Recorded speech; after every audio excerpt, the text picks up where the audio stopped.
അടുത്ത പാസഞ്ചർ എന്നോട് വരാമെന്നാ നമുക്ക് എന്താ കുത്തി കഴിച്ച് അത് ഞാനൊരു കിനാവ് കണ്ടപ്പോ ഞാൻ ഹോസ്പിറ്റലിലെ ഡോക്ടറെ കണ്ടങ്ങൾ സൂചിക്കണേ 10 പൈസക്ക് നിന്നെ പറ്റില്ല. നല്ല ചെല്ലി പറഞ്ഞ് കിടക്കണ്ടേ അത് കണ്ടാ ചെയ്യാം.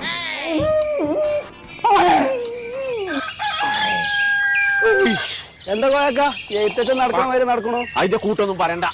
അത് ചെറുക്കം നിലക്ക് ഇനാ വേണ്ടതാ. ഓൻ ഡോക്ടറെ കണ്ട് ഇന്നെ സൂചിക്കണത്. പിന്നാരെ കോയക്ക ഓൻ +2 വരെ പഠിച്ചതല്ലേ. ഓനിങ് അതിനെ താല്പര്യം ഉണ്ടെങ്കിൽ ആ കോട്ടക്ക് അൽമാസിൽ കൊണ്ടേക്കാണ് ചേർത്ത് വെക്കാണ്. അതിനൊന്നും എന്റെ അടുത്ത് പൈസ ഇല്ല ഡോക്ടർ ആവാനൊന്നും. ഡോക്ടറൊക്കെ കഴിഞ്ഞില്ലെങ്കിലും പാരാമെഡിക്കൽ പഠിക്കാലോ. എന്നാ ഞാനേ ഇപ്പൊ തന്നെ ഓൻ അവിടെ കൊണ്ടുപോയി ചേർക്കട്ടെ. മറ്റേ ഇനി അന്ത്യം കണ്ടാണ് അവന്റെ അപ്പേ. ആസ്പത്രിക്കൊക്കെ പിന്നെ പോവാ. പണിട്ട് ഇനി പഠിച്ചിക്കാണ്ട് വലിയ ആളാകാണെങ്കിൽ ആരെങ്കിലും സൂചിക്കാൻ അവസരം കിട്ടുകയാണെങ്കിൽ ഈ കോലത്തിൽ കുത്തിയെത്ത